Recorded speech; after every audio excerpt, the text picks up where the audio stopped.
One punch can kill. Please do yourselves a favour and give the next few minutes your full attention.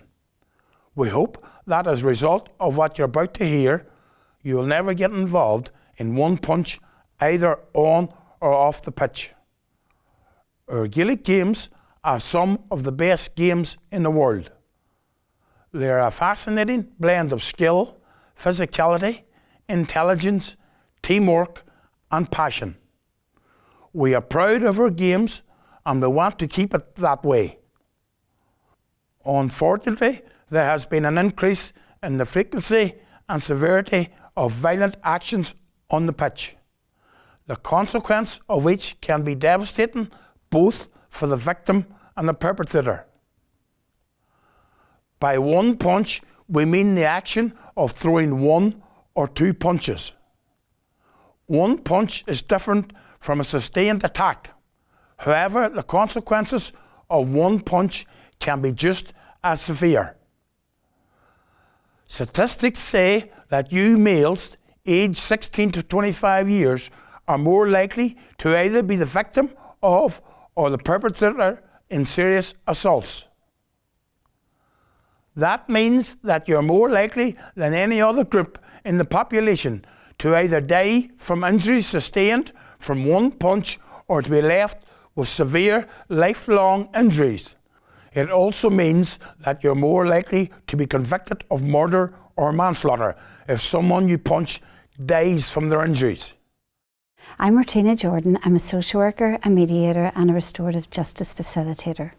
My name is Niall Murphy. I'm a solicitor based in Belfast and often represent people charged with criminal offences in the criminal courts. I'm Dr. Shane McCarney and I'm a consultant clinical neuropsychologist in the Community Brain Injury Service in the Western Health and Social Care Trust. Head injuries are commonly due to a direct blow to the head, sometimes not a direct blow to the head even, and in the GAA world, I suppose due to player size and power and speed and the strength and conditioning programs that players are going through, just the collision force between two bodies can actually cause the head to move from side to side. When someone has a brain injury and they experience it, and that could be on a night out or it could be on the pitch, usually, but not always, there'll be a loss of consciousness. It's what most people associate with being knocked out, and they think of that whenever you think of a brain injury.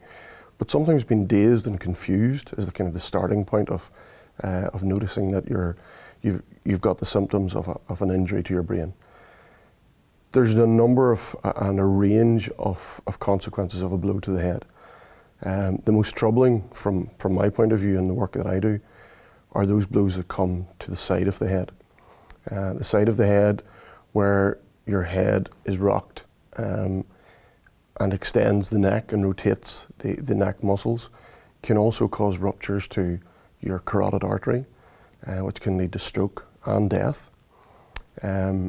Blows to the side of the head that fracture jaws can also lead to other blood vessels like the meningeal artery being ruptured, which can also cause stroke.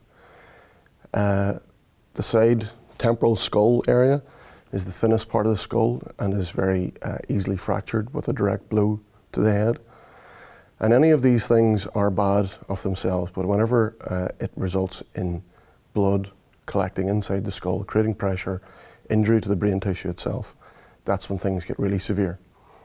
Physical symptoms such as coordination difficulties, balance, dizziness. You can have all sorts of cognitive difficulties where your attention can be poor, your ability to concentrate, your ability to process information at speed can be much slower, and people will notice memory difficulties.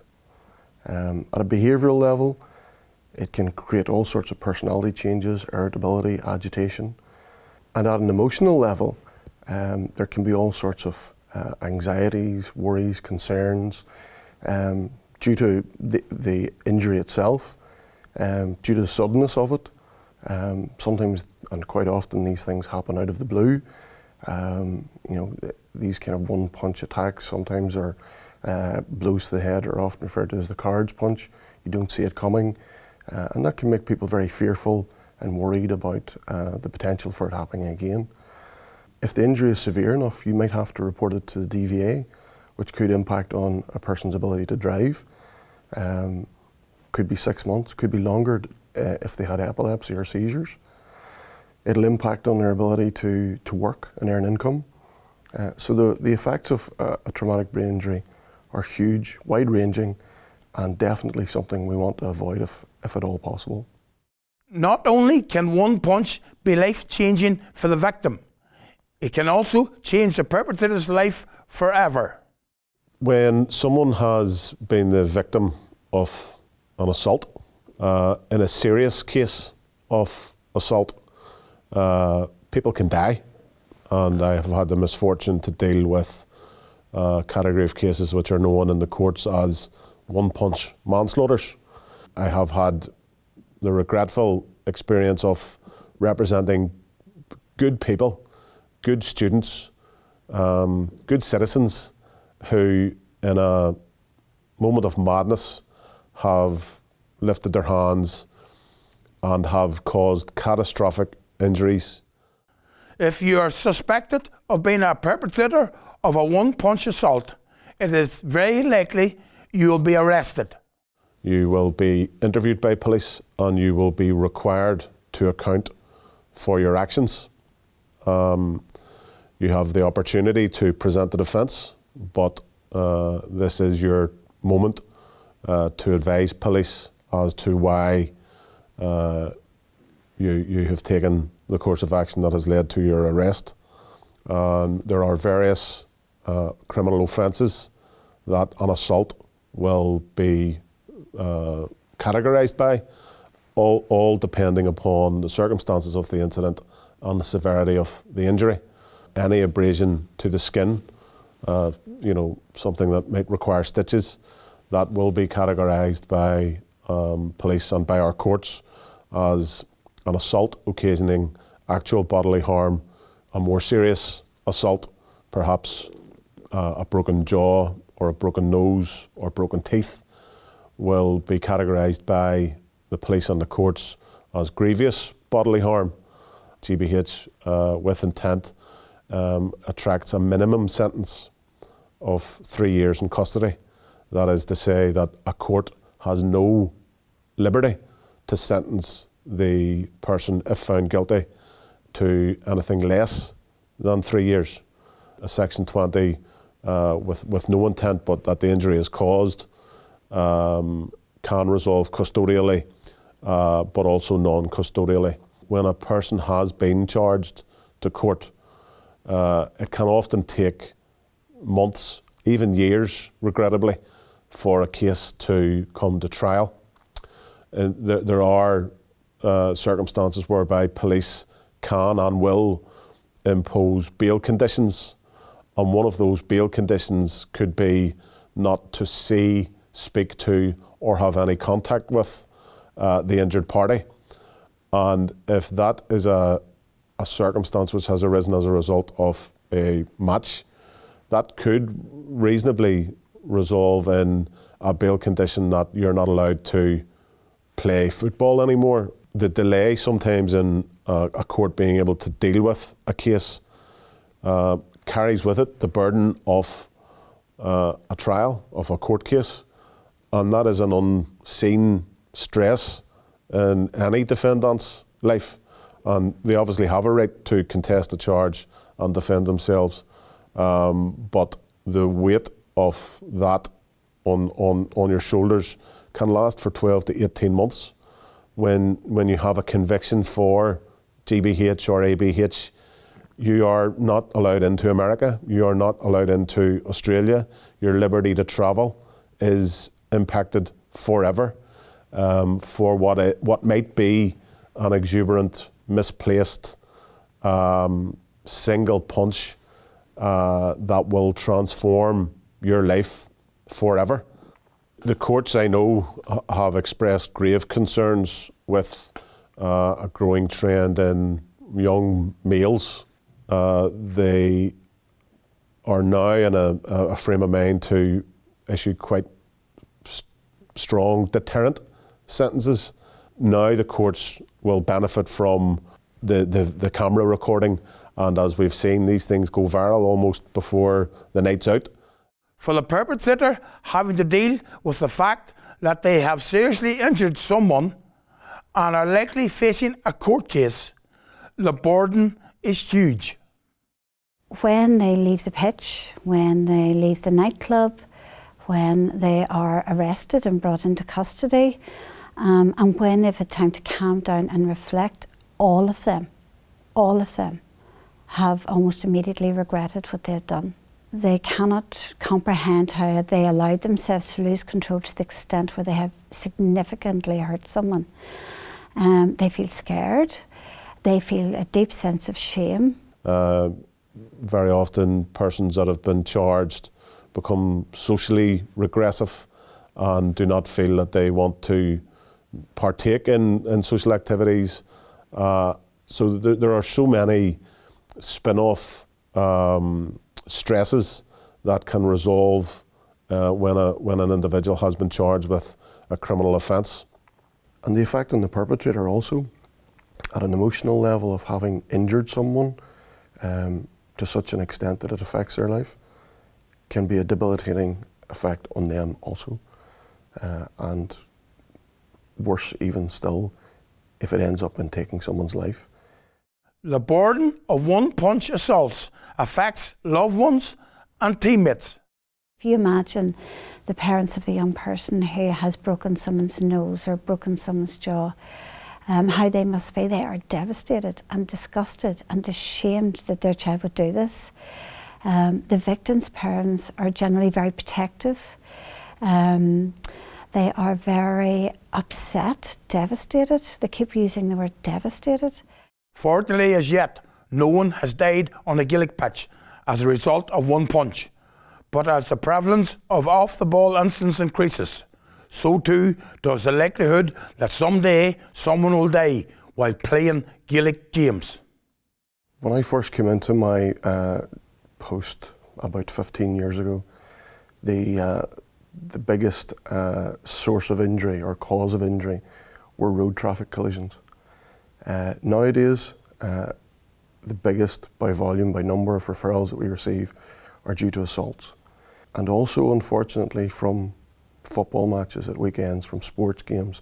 It's not all GAA and rugby and soccer. You know, there can be all sorts of collisions and natural concussions and head injuries as part of the rough and tumble of the games that we play.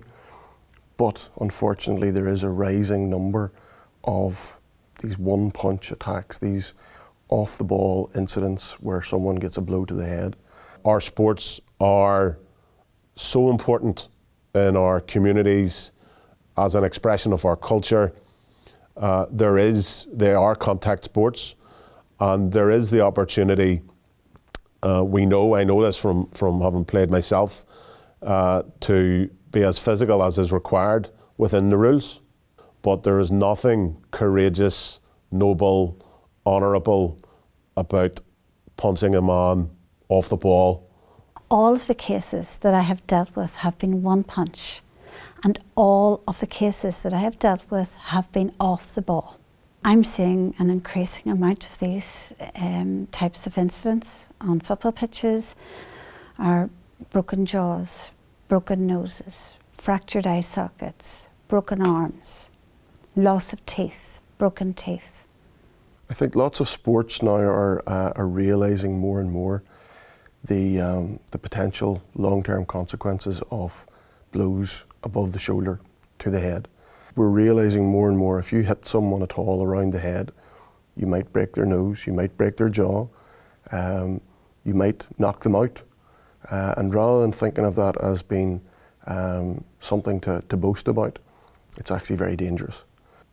But the force that's generated by a punch is enough to fracture a skull, just as much as falling from a ladder is.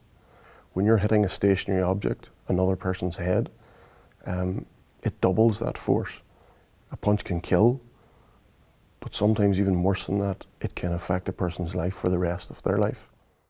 Be aware that if you join into a brawl and someone gets seriously injured or worse, each person will be held legally accountable for his or her actions.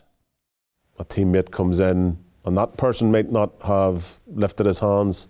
A third person comes in, a fourth person comes in, and all of a sudden you have dozens of people, and the 17th or 18th person who arrives on the scene and does throw a punch, independent of what has gone on before, he is responsible for the damage that he has caused at that time.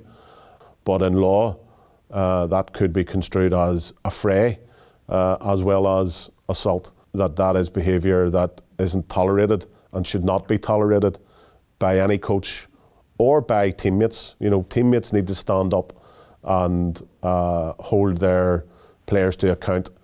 I think coaches and managers, parents have a lot of responsibility in terms of being good role models, being intolerant of children being verbally abused from the sidelines and on the pitch, being intolerant of adult players and young people being verbally abused from the sidelines and on the pitch. If you can't manage your anger on a pitch, you need to be able to walk away. You need to learn how to walk away and calm and breathe, rather than respond in a way that you would not have wanted to, that will have unintended consequences for you and for the people you hurt. If these kinds of events continue and they become commonplace, as they have tended to become now over time, the chances of someone dying eventually from this on the field of play becomes higher, and that's not something I think any of us want to see.